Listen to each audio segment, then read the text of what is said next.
Normal মুড়ি, ডিম মুড়ি, চিকেন মুড়ি, কলিজা মুড়ি, গরুর তিল্লি মুড়ি, ফুল চিকেন মুড়ি। জব করে প্রতি মাসে 9,000 টাকা 10,000 টাকা এরকম স্যালারি পেতাম। নরমালে 30,000 টাকা পাইতেছে। প্রতিদিনের ইনকাম আলহামদুলিল্লাহ দৈনিক 1500 1000 ইনকাম। আলহামদুলিল্লাহ ভাই ভালো আছে। আপনি কেমন আছেন ভাই? আমার এই জায়গায় আসছিল নরমাল মুড়ি, ডিম মুড়ি, চিকেন মুড়ি, কলিজা মুড়ি, গরুর তিল্লি মুড়ি, ফুল চিকেন মুড়ি।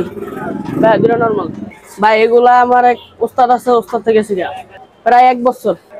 আলহামদুলিল্লাহ ভালো পাচ্ছি ভাই। আমার এই জায়গায় আলহামদুলিল্লাহ প্রতিদিন 5 কেজি মুড়ি বিক্রি হয়। 4,000 5,000 6,000। এটা কাস্টমার থেকে বলে আলহামদুলিল্লাহ, কাস্টমার থেকে বলে ভালো লাগে ভাই, এই জন্য সবাই পছন্দ করে খায়। স্পেশাল ফুল চিকেন মুড়ি, এটা হলো স্পেশাল। আবার আছে রসুন মুড়ি, এটাও একটা স্পেশাল।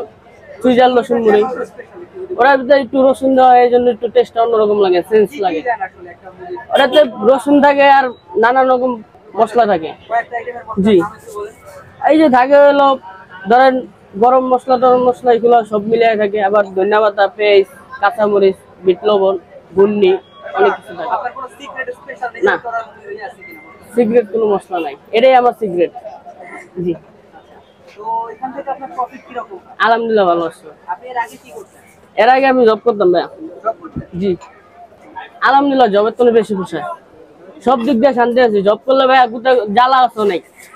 এই সকাল 6টা বাজানো লাগে, না গেলে আবার বকাবকি করে। আর নিজেরটা নিজে বিকাল 4টা বাজানো উঠে শান্তি। এটা মশলা মুড়ি আলহামদুলিল্লাহ ভালো। মানে অনেকই আলাদা, অনেক জায়গায় মুড়ি খেয়েছি, তবে এরকম হয় না আর কি, এরকম স্বাদটা পাইনি। মনে হয় মশলার স্বাদ আর কি, সেই মাটি কাটা থেকে হ্যাঁ আলাদা। ইনশাল্লাহ ভালো। জব করে প্রতি মাসে 9,000 টাকা 10,000 টাকা এরকম স্যালারি পেতাম। এখন তো আলহামদুলিল্লাহ ভালোই পাইতেছে। নরমালে 30,000 টাকা পাইতেছে। প্রতিদিনের ইনকাম আলহামদুলিল্লাহ দৈনিক 1500 1000 ইনকাম। ভাই সামনে মিলে হচ্ছে দেখুন, বলেন। এভারেজ মাসে 50-60,000 টাকা ইনকাম হয়। এভারেজ মাসে 40,000 টাকা থাকে। মানে খরচ তো বেশি, এই জন্য। মিরপুর ডিউসেল আব্বাস হোটেলের সামনে।